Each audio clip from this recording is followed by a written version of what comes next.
Hello, my name is Jenny Pittman, and I am the Science and Operations Officer at WFO Topeka, Kansas. I will be taking you through a module on the importance of quality controlling your data prior to using it in MesoAnalysis. By the end of this lesson, you should be able to identify the types of data typically used for mesoscale analysis, recognize common errors in observation, model initializations, and short-range model forecasts, understand how bad data can negatively impact a mesoscale forecast, and identify tools and techniques that will help you in the quality control process. We will begin by describing some of the data you may be using in your mesoscale analysis. While this list is not all-encompassing and will change as new datasets are made available, it should cover the main types of data you will be working with. These data include observations like ASOS and AWOS data, upper air and aircraft soundings, satellite and radar data, and VAD wind profiles and the profiler network, and also include model forecasts and initializations. Over the next few slides, we will break down the errors common to each of these types of data sources, beginning with ASOS and AWOS data. ASOS and AWOS systems create the nation's primary weather observing network. This nationwide network provides near-surface information about temperature and dew point, wind direction and speed, present weather, cloud cover and ceiling height, visibility, pressure, and precipitation, allowing for the identification of important mesoscale features like boundaries. When sensor errors occur, any one or several of these elements could be erroneous or missing. Additionally, cloud cover is unreported above 12,000 feet at some non-augmented ASOS sites, which could potentially lead to an analysis of clear skies where a significant cirrus layer may be present. Finally, AWOS systems, which are maintained by the FAA, may not include all of the elements available in the ASOS observation and may not be maintained as rigorously or as frequently as ASOS systems. Upper air soundings make up a very key part of mesoscale analysis, since they give information about the temperature, moisture, and wind profile above the surface, allowing for analysis of elements like stability and vertical wind shear, among others. RAOBs from weather service offices across the nation are already quality controlled prior to dissemination.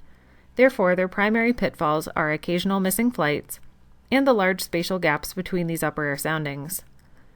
Aircraft soundings are sometimes available from major airports and can help fill in the spatial and temporal gaps between RAOBs. However, they are much more prone to error, and two soundings from even nearly consecutive departures can look quite different. Aircraft soundings can be useful to analyze things like the presence or the weakening of a capping inversion, especially when supplemented with other data, but should be taken with a grain of salt and should always be compared to other flights when available.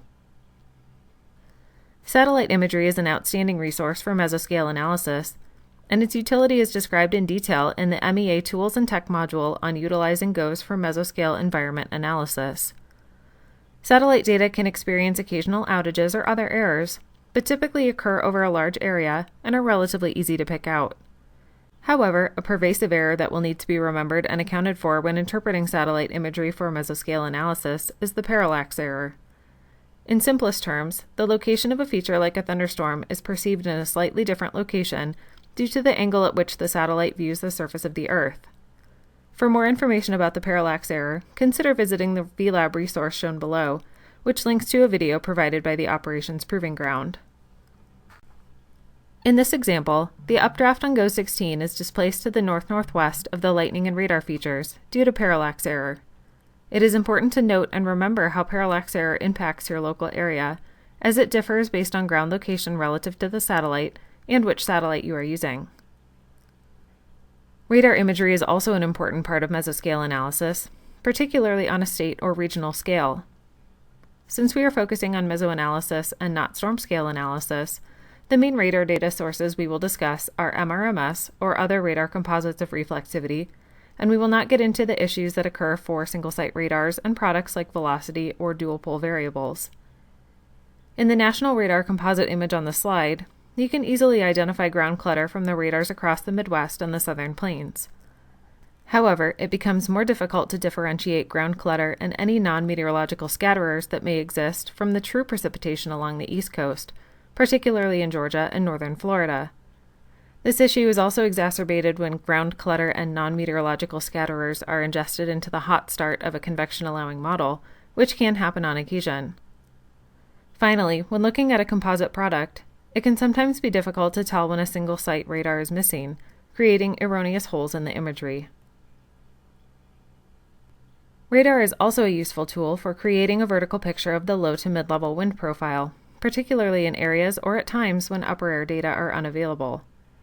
VAD wind profiles can be viewed from any single site radar if there are scatterers available to return the information to the radar, and give not only a vertical profile of the wind, but also a time series of how the shear may be changing at that radar site. However, these data are so dependent on scatterers that they can often be unavailable or of questionable quality. In AWIPS, the wind barbs plotted on the VAD wind profile are colored by data quality, alerting you that the wind speed and direction may be unreliable if the barbs are colored yellow, red, cyan, or magenta. Good quality data are colored green in AWIPS. Wind profiles are also available from the Wind Profiler Network and from GO 16 and 17, however, their availability can be limited. As we look through all these sources of observations and their potential errors, many of the errors may seem obvious, and many systems have their own internal QC processes. That's why it's important to note that while each of these observation systems can experience outages and have minor issues with data quality and availability, the real problem comes when these errors are ingested into numerical models. At that point, we've moved from human to machine interpretation, and these observation errors may not remain as obvious. So now we will move on to the errors that are common in models, some of which are derived from errors in observations, and some of which are inherent to the models themselves. First, we will talk about model initializations, also called model analyses, which are the 0-hour forecast from any numerical model. Model initializations are a combination of the model's first guess, which is derived from a previous model forecast, and observations. At times, the model's first guess may disagree with observations, and it is up to the model's initialization and QC process to determine how to handle the discrepancy. The full details of how the model creates its initial state are beyond the scope of this presentation, but it is important to note that it is not comprised entirely of observations.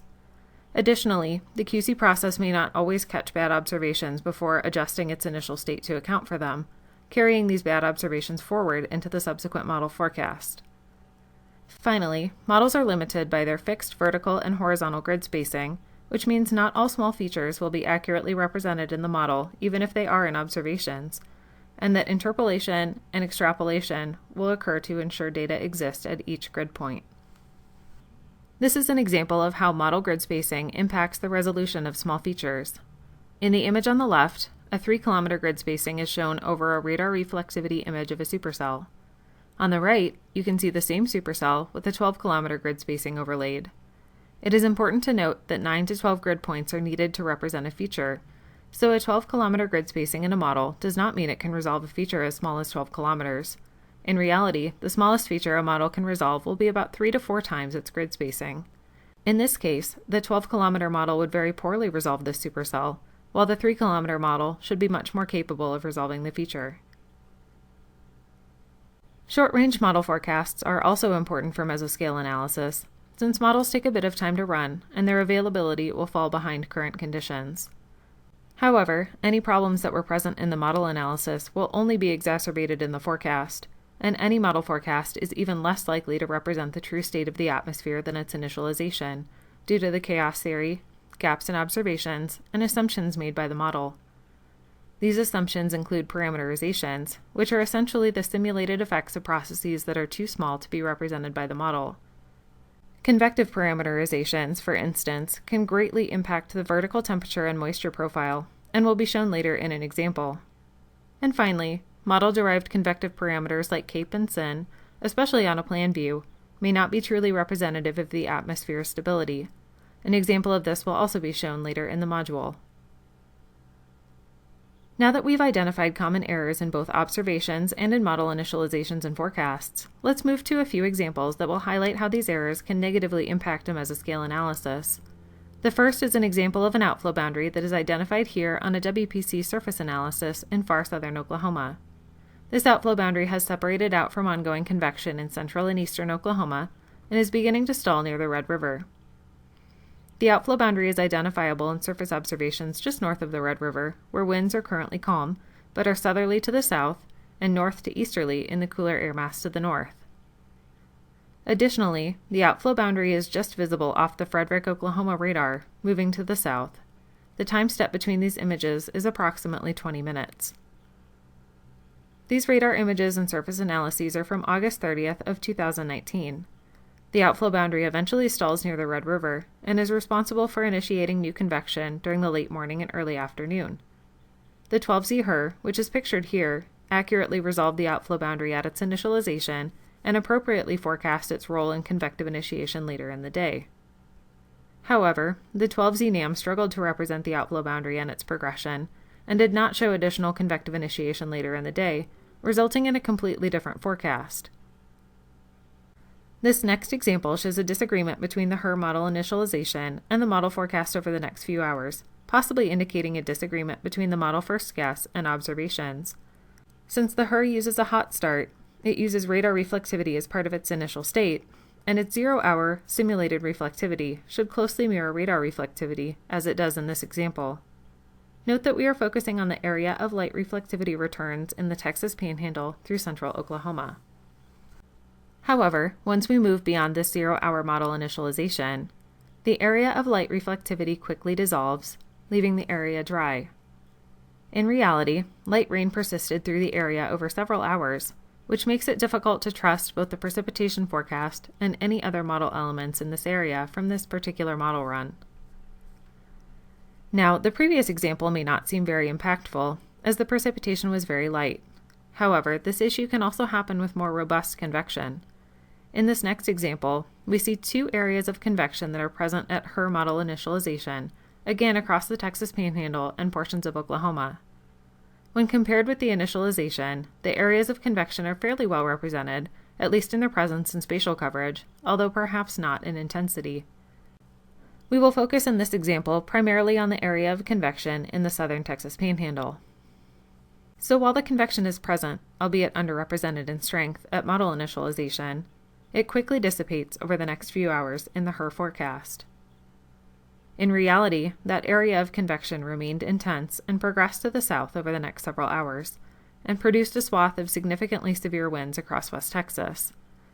In this example, the underrepresentation of the strength of the convection and its quick dissipation might have been keys that the model forecast disagreed with observations, and was therefore not as useful as other MesoAnalysis tools in this situation. So let's next talk about model parameterizations, particularly convective parameterization, as it can have a very large impact on model forecasts of the pre-storm and near-storm environment. In this case, we are comparing the 18Z run of the HRRR with a special sounding from Topeka, and then we'll look forward in time at how the model soundings evolve. At initialization, the soundings are relatively similar, except for some small differences in the moisture profile and mid-level wind speeds. As we step forward in time, the boundary layer moistens and cools slightly, resulting in increasing CAPE and decreasing SIN, and a lower LCL. This behavior is very typical of a shallow convective parameterization, which simulates the cooling and moistening effects that shallow convection would have on the boundary layer. However, when we compare the 6-hour WRAP forecast valid at 0Z to the 0Z Topeka sounding, this low-level cooling and moistening has not occurred, leaving CAPE lower and the low-level atmosphere much drier than forecast by the WRAP. While deep convection was not yet forecast by the WRAP at 0Z, you can see the environment forecast by the WRAP would be much more favorable of deep convective initiation than the true atmosphere. 1 hour later, the deep convective parameterization scheme was triggered in the WRAP, and convective precipitation was produced by the model, while in reality the area stayed dry that evening. The production of convective precipitation, not shown here, but viewable in AWIPS and on some online resources, is also a key that the convective parameterization scheme has been triggered, in addition to the cooling and moistening seen in the vertical temperature and moisture profiles. Finally, we mentioned earlier that a plan view plot of convective parameters like CAPE and SIN are not always reliable. In this example, we are looking at surface-based CAPE and SIN on the SPC MesoAnalysis page, focusing on southwestern Oklahoma. Near the starred location, we can see that surface-based CAPE is between 1,000 and 2,000 joules per kilogram, and surface-based SIN is near 0. A RAP model sounding from that same time in the starred location verifies the calculation of about 1,250 joules per kilogram of surface-based CAPE and no surface-based SIN. However, a quick look at the sounding shows a very large inversion around 700 hectopascals, which would be difficult for even a free parcel above the LFC to overcome. This radar image is from the following hour, and while difficult to see in this image, it shows some very shallow convection near our starred location. The deep convection, however, occurred much farther to the west, and our area stayed dry for several hours until the convection out west arrived. In this example, the inversion that we were able to see on the model sounding but were unable to see in plan view surface-based CAPE and surface-based SIN prevented deep convective initiation. So what can we do about some of these issues in the data that we use for MesoAnalysis? A thorough QC process will help you decide which data to use in your analysis and whether or not to have confidence in what you're seeing. First, and probably simplest, is your QC of observations. Errors in surface observations like ASOS and AWOS are usually easy to spot on a surface plot. An ASOS may even have a $sign at the end of the METAR text to alert you that there may be an error with one or more of the elements in the observation. Parallax error in satellite imagery can't be corrected in real time, but a knowledge of how parallax impacts your area in comparison to radar or other observations like lightning can help you connect the feature you're interrogating via satellite to its location relative to the ground. Single-site issues impacting a radar composite may not be easily identifiable, but you can look for a radar-free text message to inform of a single-site outage, and you can use correlation coefficient or spectrum width from a single radar site to help identify errors that are feeding into a composite image. As mentioned before, VAD wind profile data are colored by data quality and can help identify potential error quickly. In general, most observation errors can be identified by a comparison to other data sources and to your mental model for how these observations should look given the environment. Quality control of model initialization and forecast can be more difficult, but should always start with the previous step to identify any observation errors that may make their way into the model.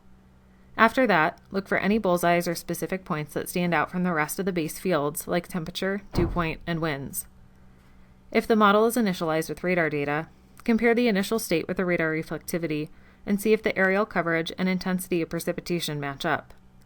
You can also compare multiple model initializations and forecasts to try and identify model errors, although even short-term model forecasts will begin to diverge regardless of whether errors were present. And finally, it's important to know your data. If you're using a procedure or a website to analyze data, be sure to learn what model is being used, what processes are parameterized in that model, and if you're looking at a model initialization, model forecast, observations, or a combination of these. Many websites use a background of model data alongside observations, such as the SPC MesoAnalysis page. When using the SPC MesoAnalysis page for analysis, you are viewing a combination of both model and observational data. To keep data current with observations, the 1-hour forecast from the RAP is used for the model fields, which means observations may not line up perfectly with the forecast parameters derived from the RAP. There is much more detailed information about this page in the module on correct interpretation of the SPC MesoAnalysis page. It is also important to remember common problems that occur in short-term model forecasts, such as the examples shown earlier where model reflectivity disagrees with the observed radar reflectivity.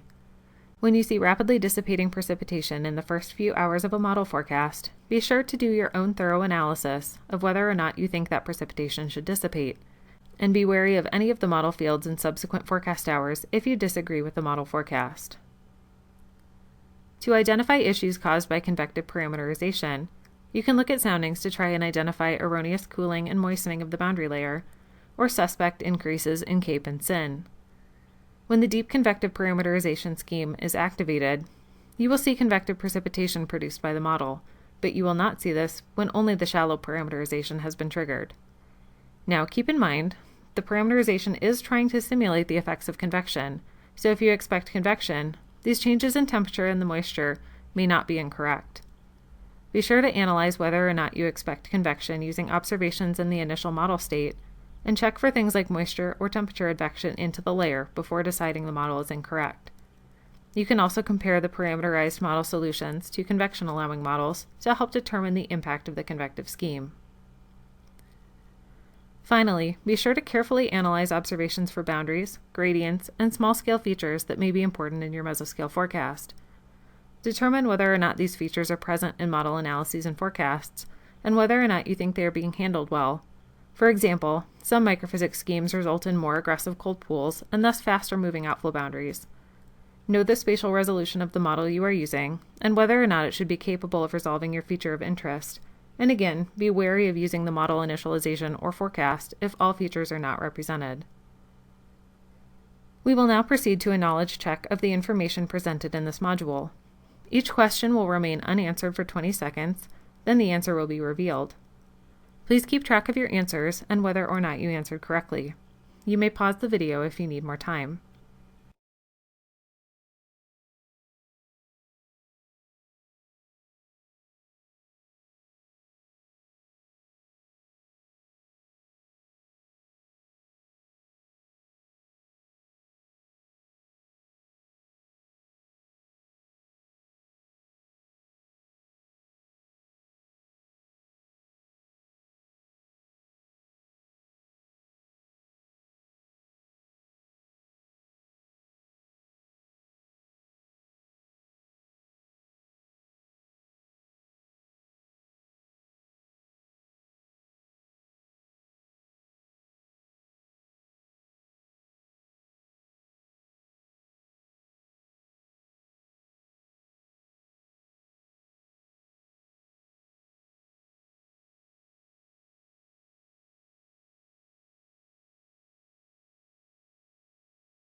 Here is a summary of the information presented in this module. Feel free to return to any portion of the module or pause the video here if you want to review the key points.